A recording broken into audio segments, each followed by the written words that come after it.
Bonjour, je m'appelle Anthony et je vous donne la bienvenue à mon podcast Entraînement de la compréhension orale pour les épreuves de certification internationale français. Pour notre premier épisode, je vous invite à écouter un document niveau B1 qui va être accompagné de quelques questions par rapport à l'information que vous allez entendre dans ces documents. Ces questions, vous allez les trouver ici en bas dans les commentaires. C'est un formulaire que vous allez remplir, vous allez compléter avec vos réponses. Après que vous envoyez vos réponses, immédiatement, vous allez recevoir votre rétroalimentation. Donc, ça c'est l'un des objectifs de notre podcast. Vous aider à vous préparer à ce type d'épreuve, particulièrement en ce qui concerne la compétence de la compréhension orale. Donc, abonnez-vous si vous aimez cette vidéo. Vous allez trouver plusieurs épisodes dans lesquels on va travailler dans les différents niveaux du cadre commun européen des langues, niveau A1, A2, B1, B2, C1, C2. Donc, allez, soyez les bienvenus et je vous attends pour notre prochain épisode. À bientôt.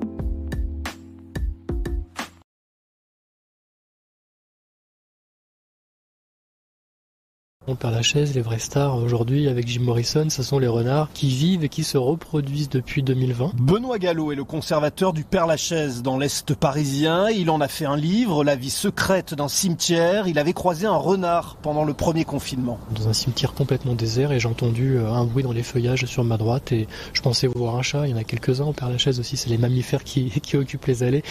Mais j'ai pas vu un chat, j'ai vu un renardeau, vraiment un tout petit renardeau. Il devait avoir un mois et demi. C'est un prédateur intéressant, notamment vis-à-vis des oiseaux comme les corneilles qui étaient l'espèce dominante. Aujourd'hui elles ont un prédateur, donc elles savent qu'un renard peut les chasser.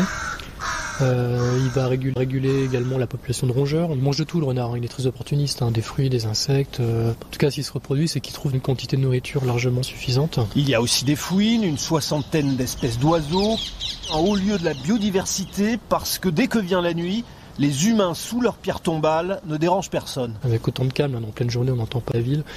Et surtout dès 18h, alors c'est fermé. Alors par exemple, c'est intéressant, aujourd'hui les seules chouettes hulottes qu'on entend et observe dans Paris, c'est au Père-Lachaise. Là aussi, c'est un très bon indicateur. Les chouettes hulottes, elles ont besoin de tranquillité, pas de pollution nocturne. Pas de pollution lumineuse. Les plantes aussi s'en donnent à cœur joie. Des arbres poussent sur de vieilles tombes. Ici, il n'y a pas que des chrysanthèmes. Benoît Gallo. Là, ça c'est du géranium à Robert par exemple qu'on voit sur les tombes qui poussent dans les interstices des joints où il y a du dépôt qui va se mettre et on voit qu'une tombe là elle est recouverte de mousse et sur la mousse ça crée un terrain favorable pour la pousse d'autres plantes. Donc on voit que la vie reprend ses droits un peu partout dans les allées de cette division. Ça c'est une plante intéressante qui avant ne pouvait pas pousser puisqu'on traitait et on mettait des produits phytosanitaires parce qu'avant la moindre herbe était mal vue. Aujourd'hui on essaie de trouver un équilibre entre l'accès aux tombes et la biodiversité. Un cimetière c'est plein de morts et plein de vie aussi.